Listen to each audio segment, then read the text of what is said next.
வணக்கம் நண்பர்களே. இன்றைய பஞ்சாங்கம் 12/4/2026 ஞாயிற்றுக்கிழமை, விஸ்வாவசு வருடம் பங்குனி மாதம் 29ஆம் நாள். இன்றைய நல்ல நேரம் காலை 7:30 to 8:30 மணி வரை, பகல் 10:30 to 11:30 வரை, பின்னர் பிற்பகல் 1:30 to 2:30, 3:30 to 4:30. இன்றைய நட்சத்திரம் திருவோண நட்சத்திரம். இன்று நண்பகல் 12:33 வரைக்கும் இருக்குது. பின்னர் அவிட்ட நட்சத்திரம். இன்றைய தேய்பிறை திதி தசமி திதி இன்று இரவு 10:28 வரைக்கும் இருக்குங்க. பின்னர் ஏகாதசி திதி. இன்றைய சந்திராஷ்டமம் புனர்பூசம் பூசம் நட்சத்திரக்காரங்களுக்கு. இன்றைய சூலம் மேற்கு, பரிகாரம் வெள்ளம். இன்றைய கரணம் வணிசை கரணம்.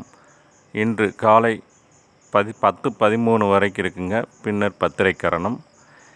இன்றைய சூரிய உதயம் காலை 6:05க்கு. ராகுகாலம் 4:30 முதல் 6 மணி வரை. இன்றைய யமகண்டம் 12 to 1:30 மணி வரை. குளிகை 3 to 4:30 வரைங்க. நன்றி.